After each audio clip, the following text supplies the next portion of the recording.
That is Rhonda, and that is, Reggie and we are Ranji Ranji Talk. Talk.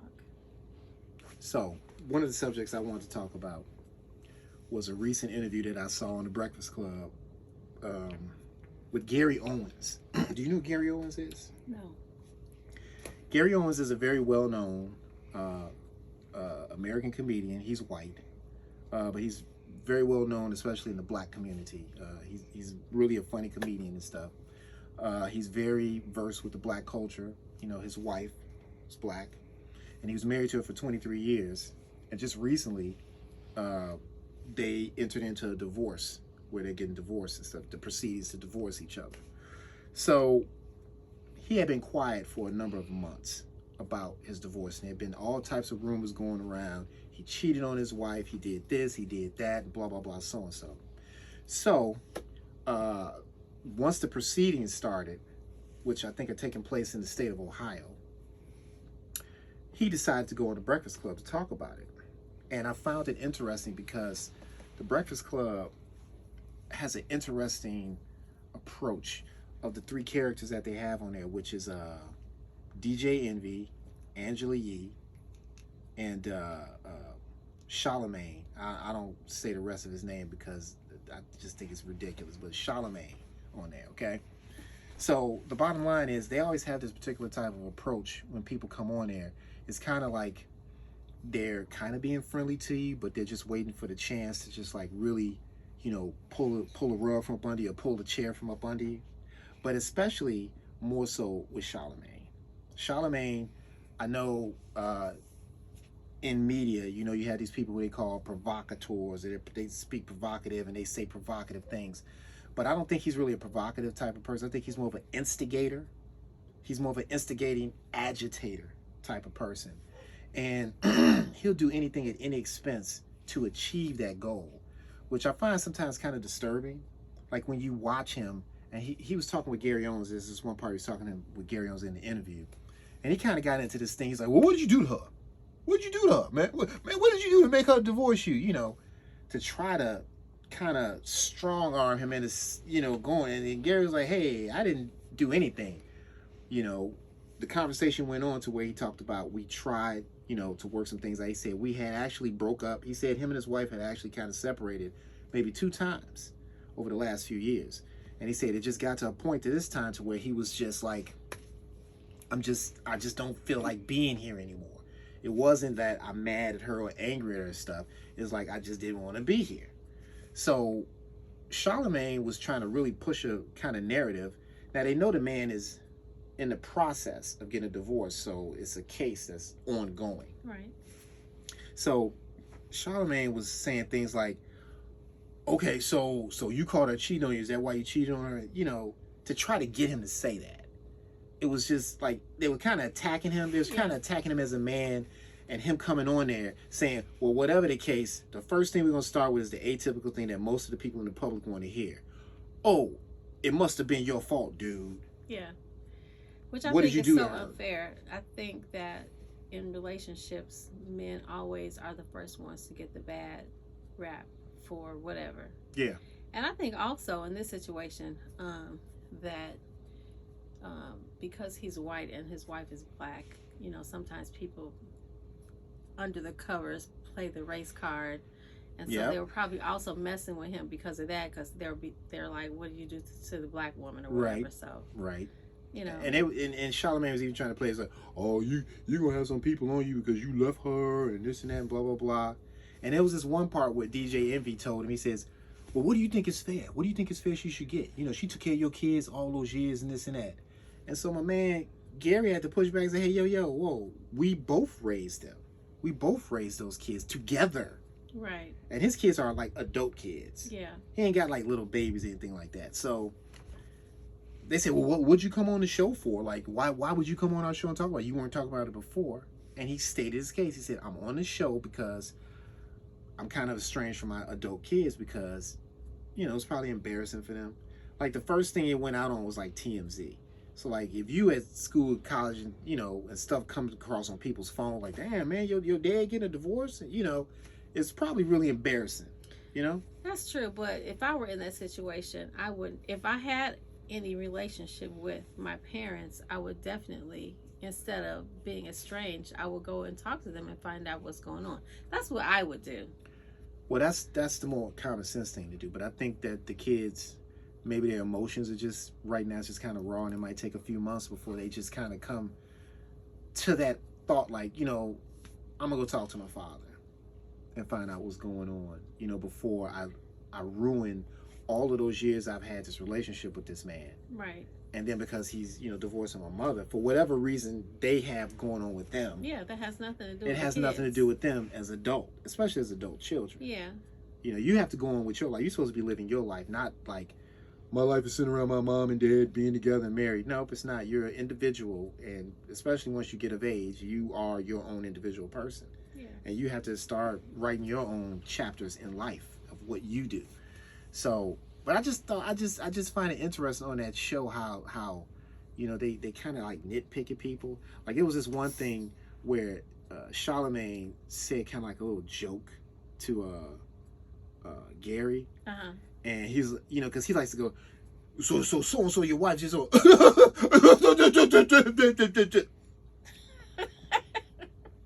and he'll turn and he cuts it off just like that. It's like, no, I'm and it's just like, whoa. He seems like he's just kind of Whoa. snide and kind of nasty. Well, he is a very snide person, you know, because that's what he thrives off of doing it. Let me make a mental note. Okay. We are never going on his show. Ever. Why not?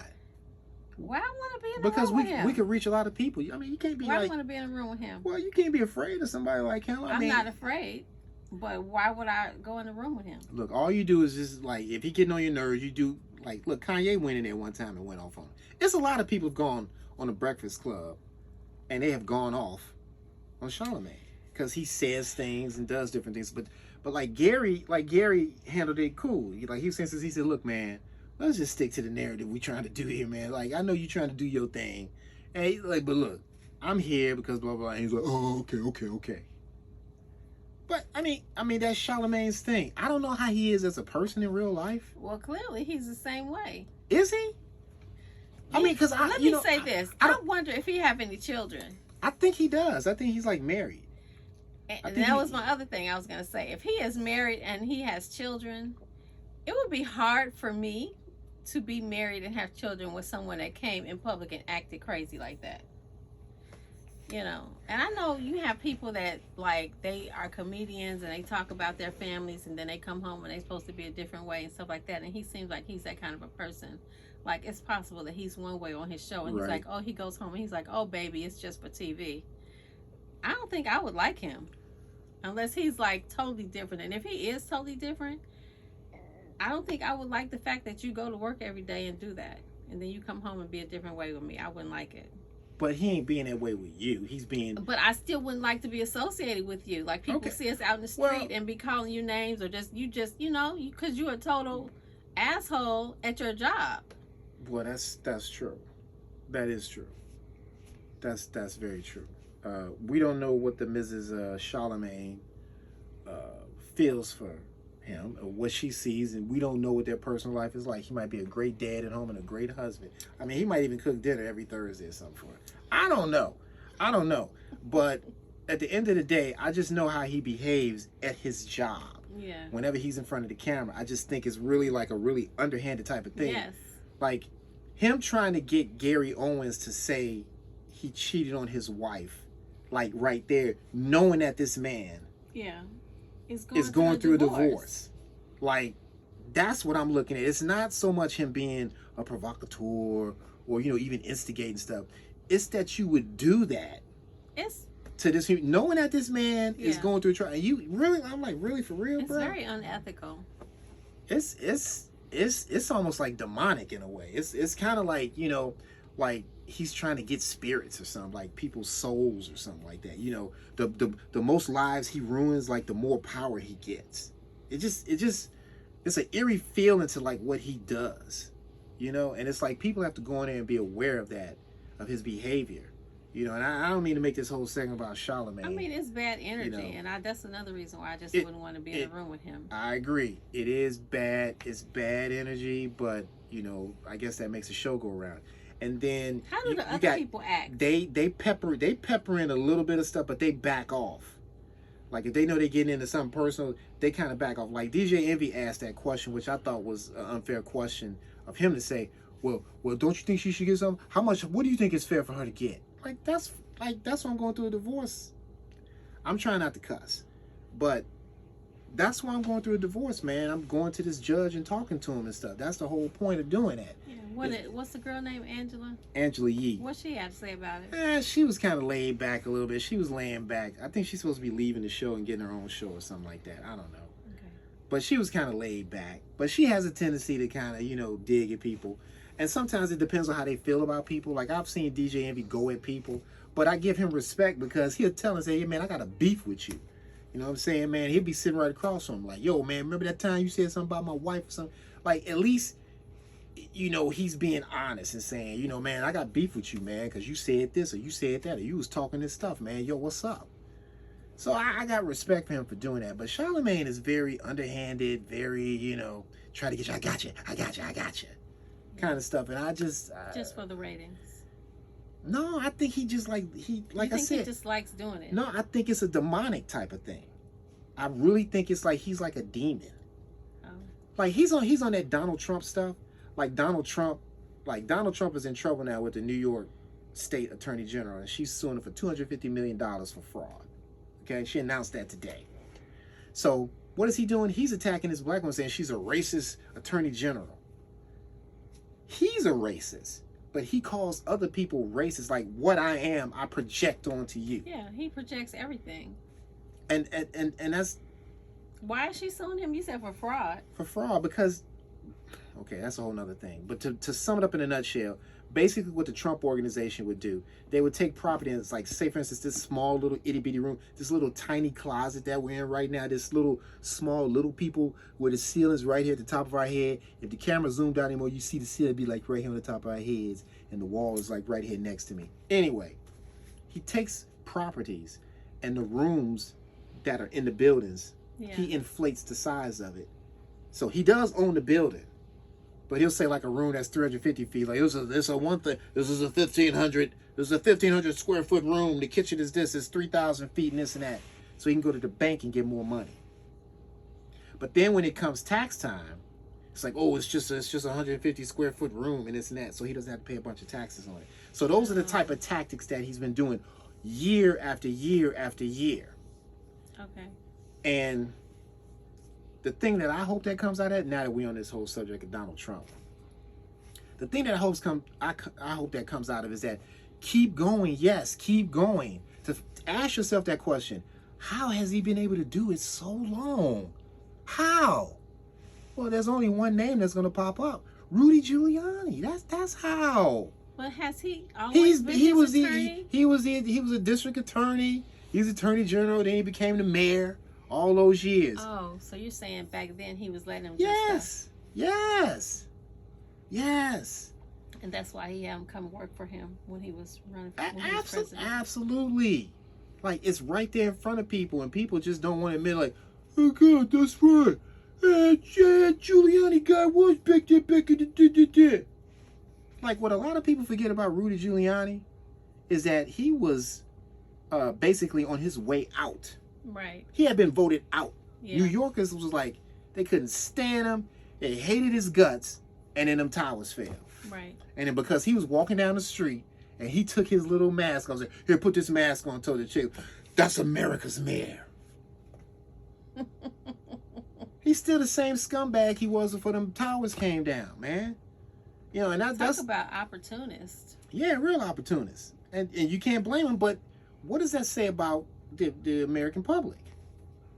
People are naive and, you know, either just basically naive or just pretty much dumb.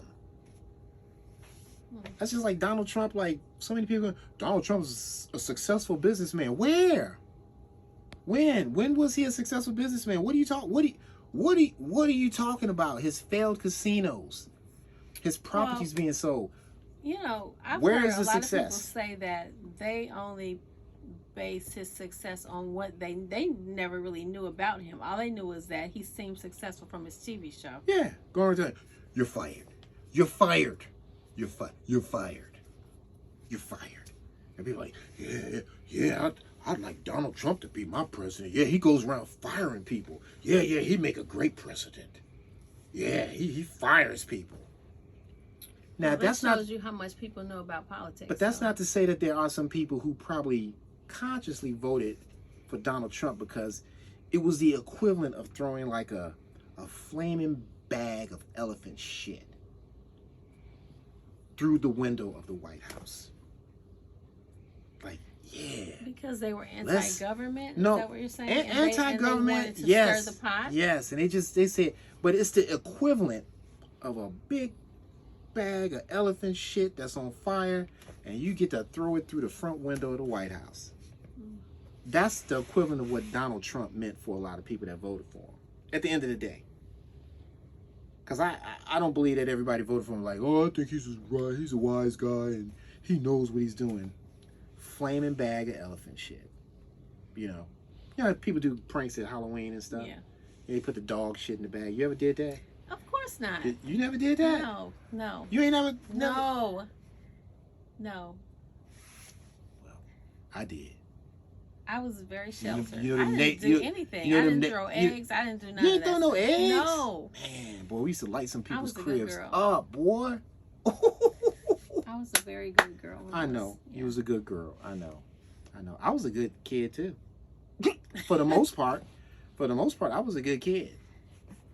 I did things, but I didn't do as much stuff as other people in my neighborhood growing up. You just didn't get caught. Southside Chicago, y'all. Look, the bottom line is this.